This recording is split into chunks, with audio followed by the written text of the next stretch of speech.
Welcome to Lansing Community College's 5th season of the In Focus television program. From the Dart Auditorium, we're hosting a debate of Michigan's 8th District congressional candidates. I'm Abel Sykes, president of Lansing Community College.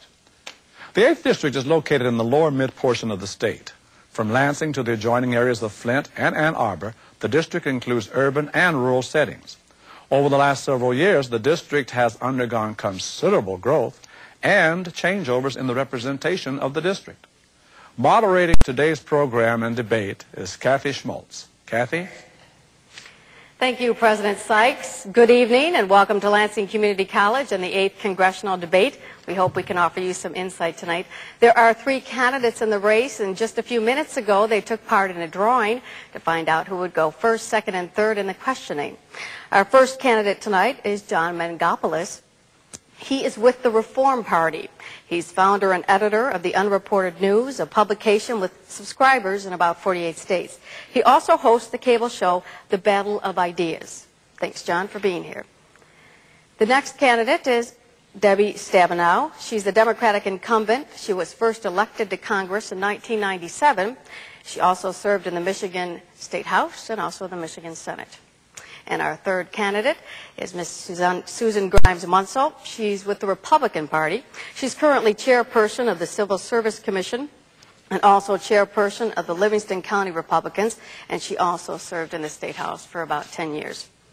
The panel asking the questions, they are all from Lansing Community College. We have Mr. Jerry Rowe, a political science instructor at Lansing Community College. We have Christina Rogers. She is majoring in political science at Lansing Community College. And then we have Randy Watkins, also a political science instructor at LCC. The candidates will each have 3 minutes for opening and closing remarks and 1 minute each to answer each question that is asked. If we have time at the end, we will ask some questions that the audience has written. We'd also like to tell you to please hold your applause so we can get as many questions in as possible during the time allotted. And now we'd like to start with the opening remarks, and the first candidate is John Mangopoulos. John? Thank you, Kathy. Thank you very much to all of the people at LCC that invited me to participate tonight. By the way, I want to let you know, Kathy, that should Mark McGuire break any records during this debate, feel free to interrupt either of my 2 opponents to make that special announcement. Ladies and gentlemen, I'd like to bring your attention to a little fact of history.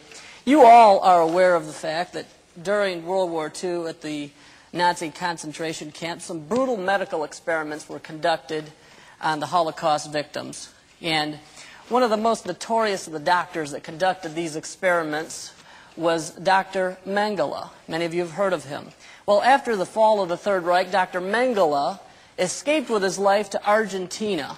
While in Argentina, Dr. Mengele earned a living committing abortions. That's a lesser-known fact of history.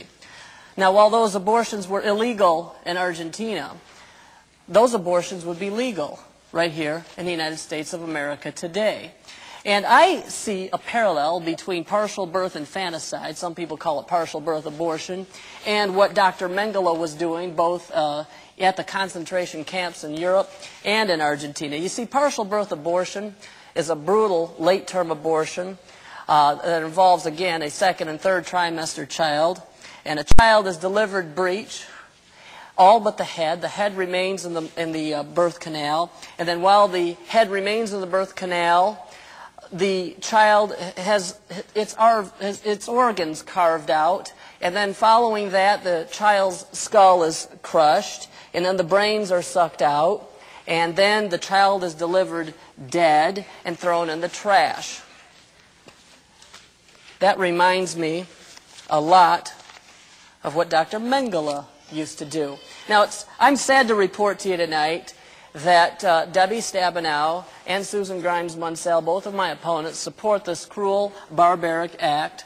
The children feel a lot of pain. There's no anesthesia.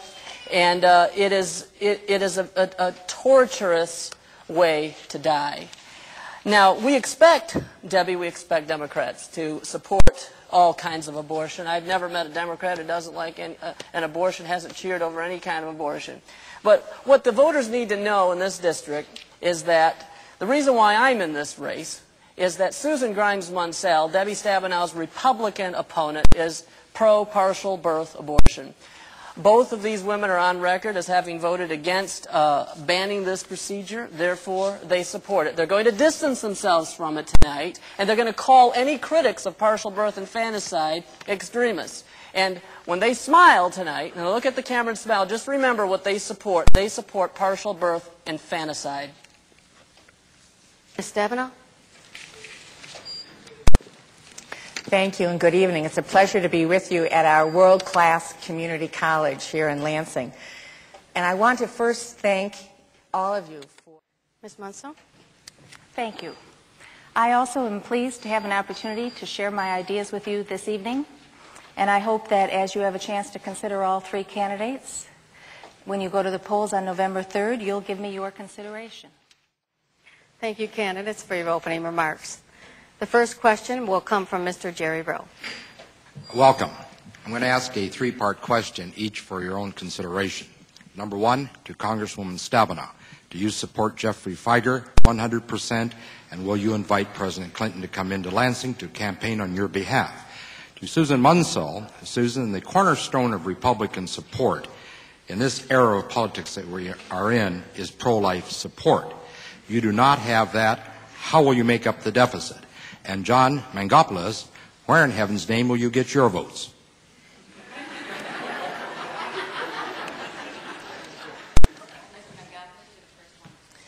Well, I'll tell you what, I appreciate your question. One place that I will not look for votes is any place where people believe it's okay to murder unborn children. I'm not interested in those votes. I am here tonight to tell the truth as best as I know how, and anyone who wants to hear can hear, and anyone who wants to vote for me can vote for me. I'm not here to play politics. I'm not here to tell you how much pork can be brought into the district. I'm not here to tell you about domestic violence, which is nothing but feminist pork, and it's designed to deprive fathers of equal visitation of their children. And we know that children that are placed in homes where the mother is in sole custody, we know that those children are much more prone to be abused because of boyfriends and things like that. So I'll tell you what, Susan Munsell is going to try to get whatever vote she can get out of Debbie Stabenow's base of support. Debbie Stabenow's base of support is not my base of support. If you're Republican, if you're pro-life, if you believe in limited government, I'm your man. Thank you. Stabenow. First, I feel compelled to say that violence, whether it happens at the home or in the street, is violence, and we need to be as serious about it wherever we are. Second, let me indicate that this needs to be a campaign about issues. Ms. Munsell, it's now your turn to respond. Thank you. My base of support, I anticipate, will be from all the voters, regardless of partisan designation or whether or not they consider themselves independent. Thank you, candidates. And Mr. Jerry Rowe, another question? The other question that I'd like to follow up on very strongly is that when it came to the president, when he became president, the number one concern the president had, Congress balked a little bit, then they said, hey, we got to go along with this, was the concern that people had in the reforming of Medicare. And in the last 5 years, we haven't heard much of anything about Medicare. Congresswoman, and I would like all three candidates to be involved in this, but what's happened to Medicare, specifically what's your push on it, and for the other candidates, what would you do about the Medicare concerns? Okay, we're going to start with candidate B, which is Ms. Stabenow. Thank you. First, let me say that both Social Security and Medicare are American success stories. They have brought seniors a quality of life and out of poverty. Ms. Munsell? Thank you. I believe Medicare is very important to be dealt with. It's an insurance policy that is very, very important